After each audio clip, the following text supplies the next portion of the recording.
Wazee, kabla tujadive kwenye story, nisije nikasahau huko mbele kwa sababu ni hatari. Waga nasahau kinoma.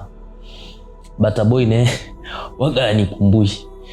Anyways, tumefungua WhatsApp channel kama wengi mlivyoomba kwamba tupate WhatsApp channel ili tuweze kujenga community kirahisi. Ndio sasa hivi ipo, lakini tumeifungua muda mrefu. Nahisi ni kama wiki mbili eti. Lakini kila nikija hapa mbele nasahau.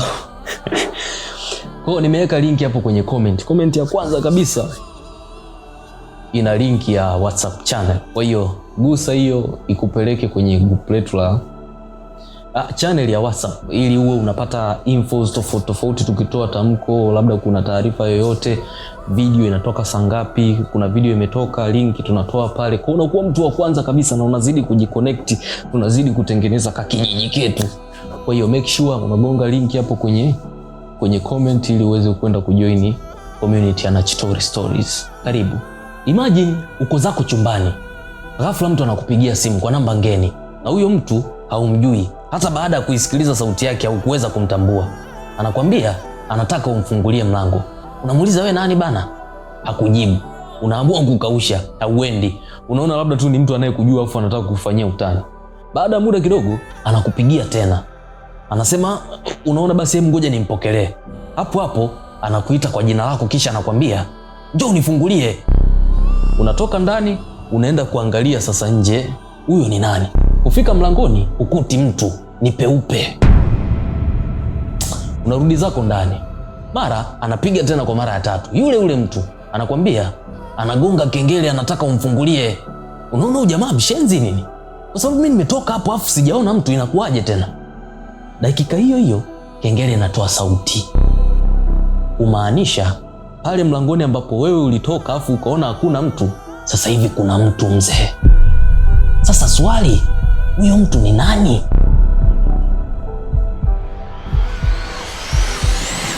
Hey!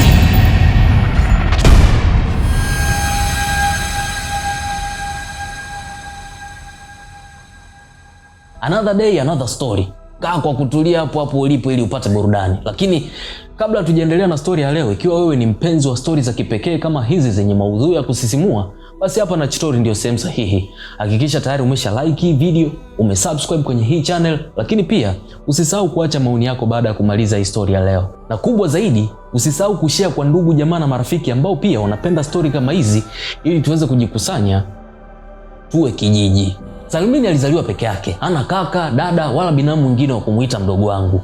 Licha ya hivyo, Salmini amepata malezi mazuri kuliko watu wengi sana. Baba na mama yake walimkuza kwa kumdekeza kinoma. Neno sina hela halijawahi kabisa kutoka kwenye mdomo wa baba yake. Pale ambapo Salmini anataka kitu, alikuwa anapewa na kununuliwa kila anachotaka mzee. Picha linaanza chekechea Salmini amesomea nyumbani. Yaani mzee wake aliona janja akienda mbali na yeye akiwa bado mdogo inaweza kuwa kama haimpi amani hivi. Akamtafuta mwalimu akauliza anataka shingapi ili awe anakuja nyumbani na kumfundisha Salmini. Sasa akataja mshahara wake, mzee akaupiga mara mbili yake afu akamwambia mtoto akianza kuelewa tu dau litaongezeka liwe mara 3. Shule ya msingi akawa anapelekwa na gari. Afu nimesema shule ya msingi? Samahani jamani, kumradhi. Ni primary aisee. Shule za msingi ni hizi zetu za vidumu na mfagio. Huyu jamaa akasoma primary, school buses zilikuwepo, ila baba yake akasema mwanangu kwenye haya magari yao watambana bana. Akaajiri dereva. Dereva akawa anakula mshahara wa mwezi kwa kazi moja tu, kumchukua Salmini na kumpeleka shule na kumrudisha nyumbani. Sekondari, jamaa alipofika form 2 tu akasema masomo magumu bana, hakuna anachoelewa. Mzee wake akamuuliza, kama hutaki shule mwanangu unataka nini? Salmini akajibu anataka kufanya biashara. Sasa akauliza biashara gani? Dogo alikuwa anapenda sana ubishoni, ni kuvaa vizuri, akataja duka la nguo. Mzee akamwambia basi tulia nyumbani, nipe mwezi mmoja. Baada ya mwezi mmoja, Salmini akafunguliwa duka maeneo ya Mwenge. Duka unaambiwa lina mzigo wa kutosha mpaka store.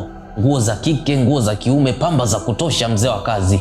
Dogo akapewa gari awe anatumia kuendea ofisini. Akaambiwa akifanikiwa kurudisha mtaji wa milioni 35 ambao umewekezwa atapewa milioni 100 na maduka mengine 3. Enzi hizo Mwenge mzee ya moto kwa maduka. Ni Sinza sasa hivi yani. Hii Sinza imeibuka baada ya Mwenge kusinzia kidogo. Dogo alikuwa hana mambo ya starehe, lakini akakutana na marafiki kupitia wateja ambao walikuwa wanakuja pale dukani kwake. Hao marafiki sasa ndo wakawa wabaya kwake. Taratibu akatambulishwa kwenye ulimwengu mwingine ambao alikuwa haujui, ulimwengu wa pombe na wanawake. Hamnaga anayetoka salama hapa. Mtaji ukaanza kupukutika. Wateja wanakuja dukani lakini hakuna pesa inayoonekana. Ni bata tu mzee, mitungi mingi na mikasi. Mzee wake kila akiuliza biashara inaendaje huko, Dogo anajibu freshi. Mzee akisema akatembelee dukani, kweli anakuta mzigo unatembea. Siku nyingine Salmini alikuwa harudi kabisa kitaa. Anapiga tu simu kwamba ameamua kukesha dukani maana kuna wateja wa mkoani wamemwagiza mzigo mkubwa, kwa hiyo ndo anafanya kuwafungia sasa. Mzee anampa pole na anampongeza pia. Maisha mengine yanaendelea. Mtu ambaye alikuwa pendezi na huu mfumo wa maisha alikuwa ni mama yake. Hakukubali hata kidogo kuona mwanae anaacha shule akiwa kwenye umri mdogo kama ule, alafu eti anaingia kwenye biashara.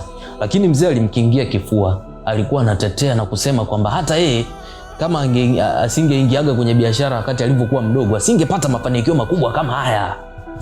Baada ya mwaka mmoja na miezi miwili, lile lilokuwa akilisema mama likaanza kujitokeza. Mtaji wote wa dukani ulikata. Wote mzee wa kazi. Alafu Salimini akawa amebaki na milioni 5 tu. Baba anauliza, Dogo amebaki na kiasi gani? Dogo anaonesha milioni 5 ambayo ipo benki. Mzee wake alikuwa hana namna. Akaichukua ile hela, afu akamruhusu Dogo arudi nyumbani. Kwenye kutafuta ushauri huku na kule, mzee akakutana na rafiki yake ambaye alimpa tiba ngumu, lakini alimhakikishia kwamba itamsaidia Salmini.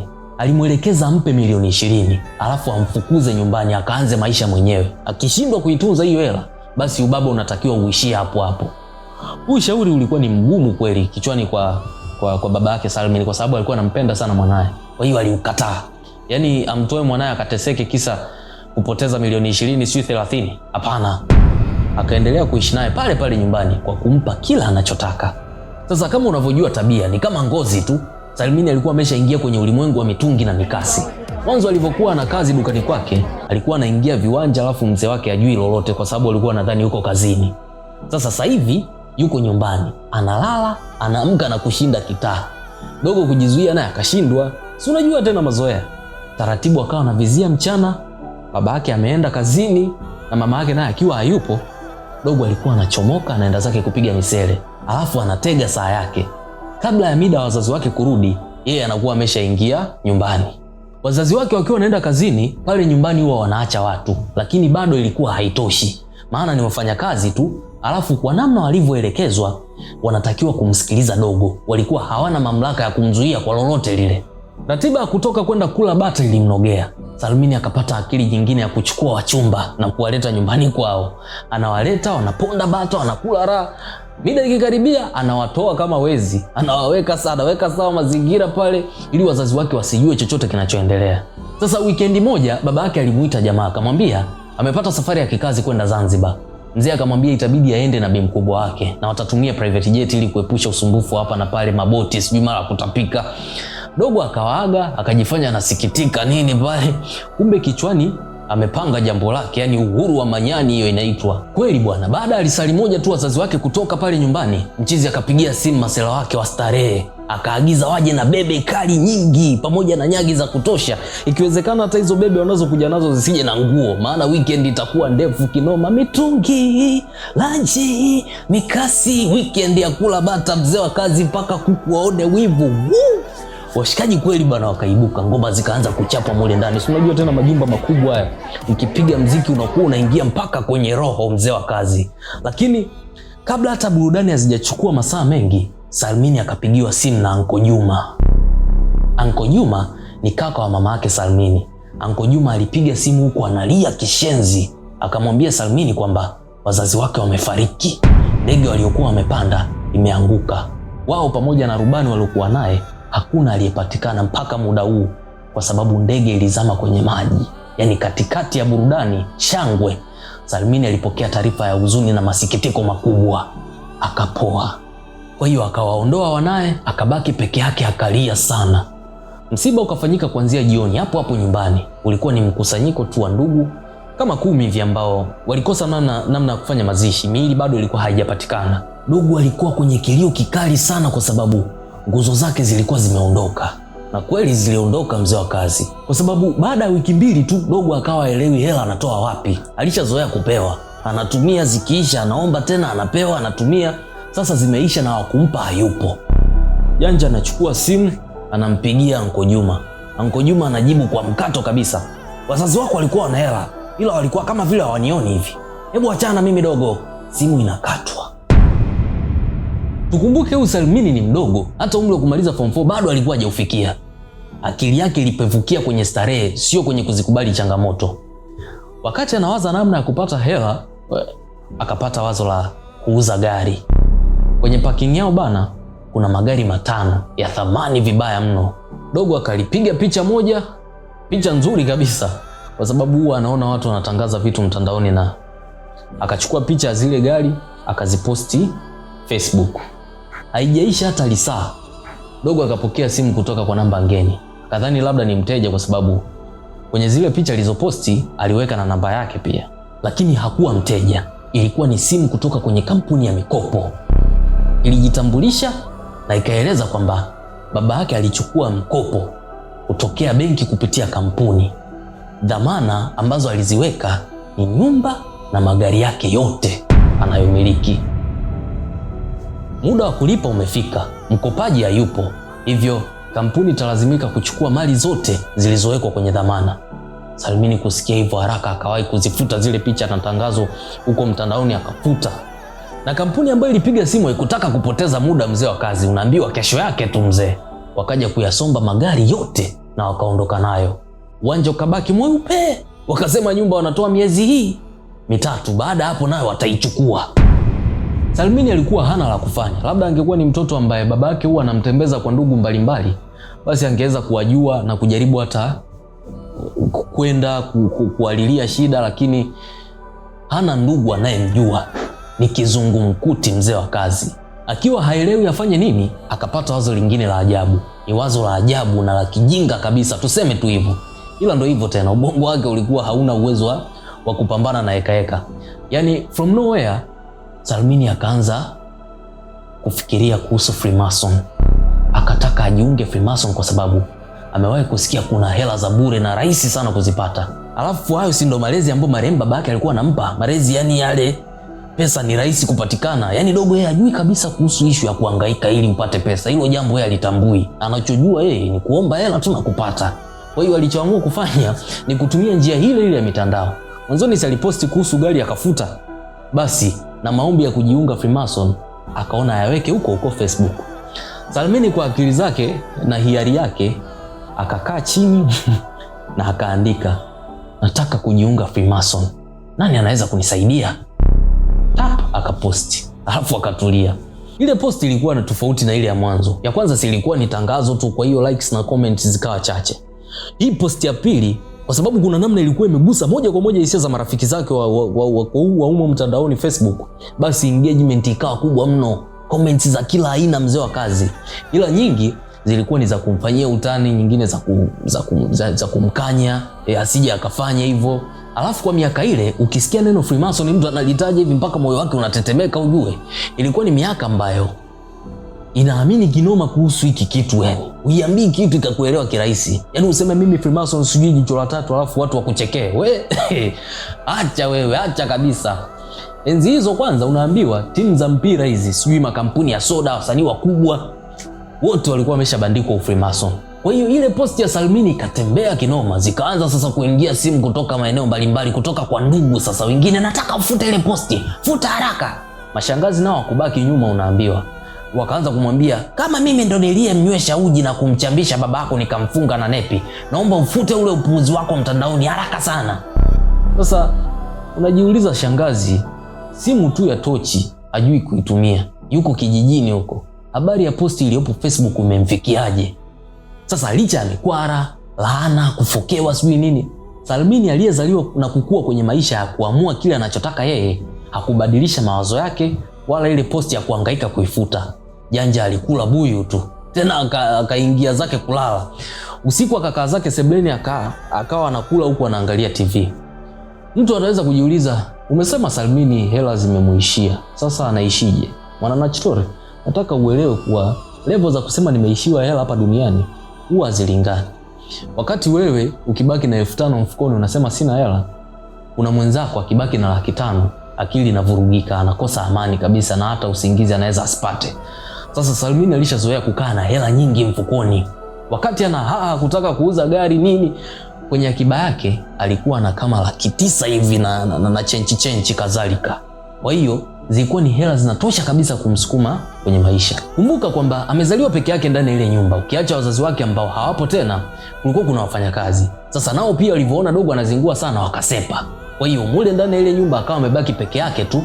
Muda huo anakula, simu ipo pembeni pale huko anacheki TV. Mara namba ngeni ikaanza kupiga.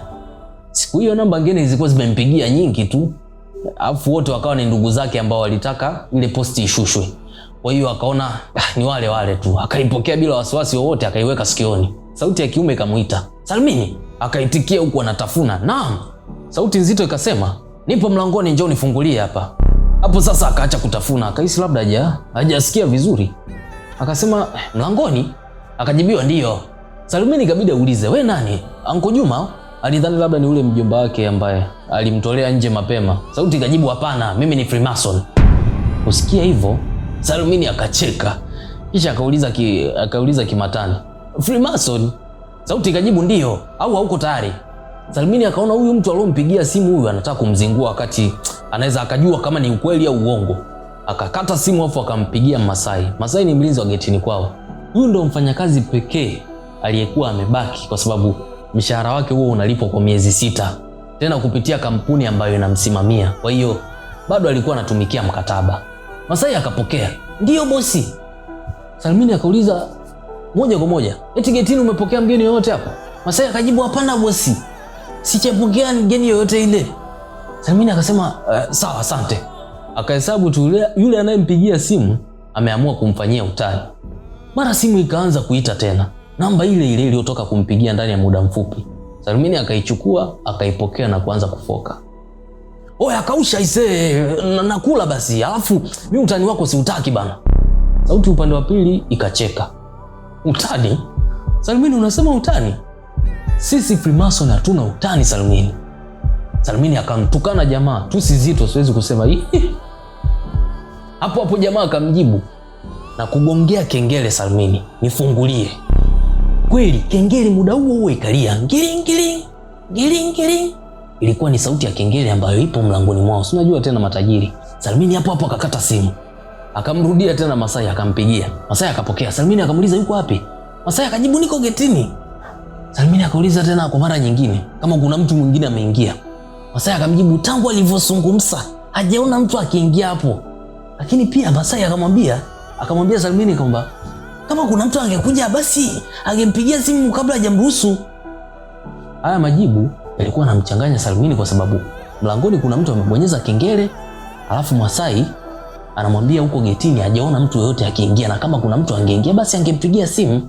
Kwa hiyo akamwambia Masai atoke kule getini aje mpaka mlangoni ili angalie kuna nani. Masai akatia alichoambiwa. Akaja mpaka mlangoni akasema, "Hakuna anachokiona hapa. Hakuna mtu." Salmini akamwambia Masai asubiri hapo anakuja. Kweli mzee Salmini akaenda mpaka akafungua mlango. Ni kweli hakukuwa na mtu. Salmini akamtuma Masai apekue kila kona ya nyumba kwa sababu mtu aliyekuwa anaongea naye kwenye simu amebonyeza kengele na yeye ameisikia kabisa. Kisha Salmini akafunga mlango, akarudi tena ndani, kisha akaendelea zake kula. Yaani hazikupita hata dakika 3, simu ya Salmini ikaita. Mpigaji bado ni yule ambaye alijitambulisha kwamba yeye ni Freemason. Salmini akapokea na akamwangushia tusi zito hapo. Sauti upande wa pili haikutetemeka wala haikutetereka. Ikasema, "Salmini, asante kwa kunikaribisha na kunifungulia mlango. Mimi nipo ndani. Tunaweza kuonana sasa Basi shuka sebule ya chini huku." Bwana Salmini alikuwa na wali mdomoni.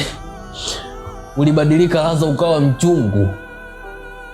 Kilichosemwa kwenye simu kilikuwa kinaukaribia ukweli kwa 100%. Ile nyumba ni ghorofa. Ina sebule ya juu, ina sebule ya chini pia. Kwa muda huo Salmini alikuwa amekaa kwenye sebule ya juu. Alafu mtu aliyempigia anamuita sebule ya chini. Mzee, unajua inatisha sana.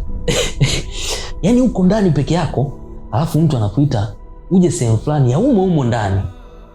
huku akikutajia ulipo bila kukosea. Just imagine. Mimi ningekimbilia uvunguni wazee wa kazi. Haya bana, Salmini kuambiwa kwamba jamaa yuko sebule ya chini, ikabidi asimame akaenda mpaka chini. Kufika kweli bana, kuna mtu kavaa bonge la nguo nyeusi imemfunika mpaka kichwa, usoni, amekaa kwenye kiti. Salmini kumuona tu akataka kukimbia kupanda ngazi ili arudi juu, akazuiwa. Huwezi kunikimbia, mimi ndo naweza kuamua kukuachia tu, lakini sio wewe. Nataka uniambie, kwa nini umetaka kuwa Freemason? Unataka umaarufu, unataka hela, au unataka nini?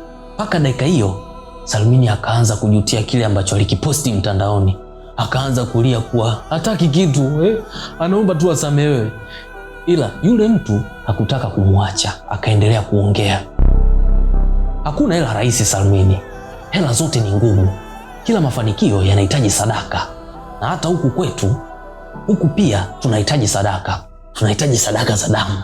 Unatuletea wazazi wako tuwachinje, kama unaleta ndugu zako, kama hawapo unajitoa wewe sadaka. Uko tayari? Yani hivyo tu.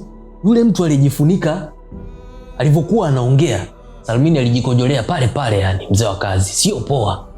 Sasa jamaa mwenye linguo jeusi akasimama, akawa anamfuata Salmini. Sasa uvumilivu ukamshinda. Salmini akaanguka mzima na akazimia hapo. Kuzinduka, Salmini anamuona kulia kwake baba yake, kushoto mama yake, alafu yeye amelala chali mbele yao. Akaanza kulia, akahisi labda tayari ndo ameshakufa, amekutana sasa na wazazi wake huko mbinguni. Salmini akaanza kujutia, anaomba msamaha juu ya maisha yake ya duniani alichokifanya. Lakini hapana, baba na mama yake walimtuliza na kumwambia kwamba wao ni watu halisi. Walimwambia kuwa hawajafa, wako hai, na kilichotokea ni kweli, walipata ajali lakini walifanikiwa kutoka salama. Lakini ni wanakijiji wa kisiwa kimoja kidogo baharini huko ndo waliwaokota kwenye maji, kwa sababu hicho kisiwa kimejificha sana na hakina mawasiliano. Ndio maana zimepita siku nyingi sana mpaka wao kurudi.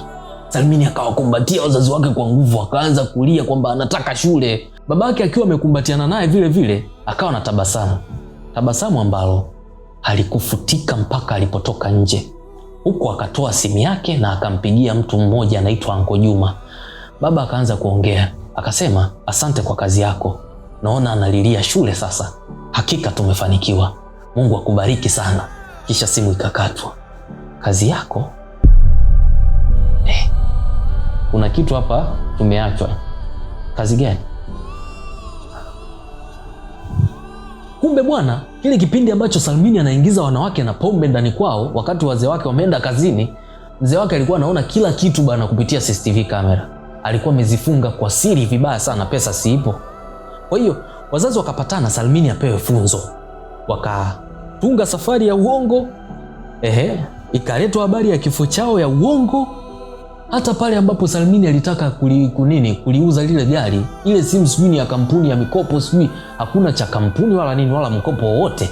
Yote ilikuwa ni mipango ya baba Salmini ambayo ilikwenda vizuri sana. Funga kazi ikawa ni Anko Juma ambaye alikuwa na funguo za nyumba. Akaja usiku huku amevaa gagulo jeusi. Yule sasa ndo alimfanya Salmini ajikojolee na kuzimia hapo. Mchizi alijifanya endo Freemason. Mwisho kabisa Salmini alibadilika, ila hakuwahi kujua kwamba ile issue ya Freemason ilikuwa tu ni mchezo ambao mzee wake alimtengeneza ili amtengeneze mwanae. Jambo la kumshukuru Mungu, alibadilika na akawa kijana bora mwenye usikivu na nidhamu bora ya maisha, hasa kwenye pesa. Sasa hii story inawagusa wazazi. Kuwalea watoto kilaini na kuwadekeza sana haifai, hasa akiwa ni mtoto wa kiume. Inabidi ajue nguzo za maisha ziko vipi. Anaweza akaanza kufundishwa hata akiwa mdogo hivyo kwamba hela inapatikana kiugumu. Unaweza uheshimu mawazo ya watu wazima. Alikuwa anapigiwa simu na shangazi zake, wanamwambia afute posti, lakini mtoto alikuwa hataki, anajiamini yeye mwenyewe. Kwa hiyo fundishe mtoto katika namna ambayo dunia wewe tayari imeshakufundisha. Pesa ya halali pia inahitaji uitolee jasho, unless otherwise utafute hela haramu. Na hapo ndo inakuwa mwisho wa story yetu kumhusu kijana mmoja. Ilitokeaga miaka ya nyuma huko, tumesimuliwa kumhusu Salmini miaka ya nyuma kipindi hicho. Anyways, usisahau kujiunga na channel yetu ya WhatsApp kwa ajili ya updates mbalimbali. Kama tumetoa story na nini, kuna taarifa fulani na vitu vingine, pia uwe mtu wa kwanza kupata stories zinapotoka, uwe karibu tu. Lakini pia usisahau kufollow page za Nachitori kwenye social media zetu, TikTok, Instagram pamoja na Facebook, huko kote tupo. Lakini mimi hapa ni storyteller wako naitwa Iskonka, napatikana Iskonka Instagram, TikTok, Facebook, hivyo mpaka Twitter. Bana, tukutane tu kwenye story inayofuata. Bye.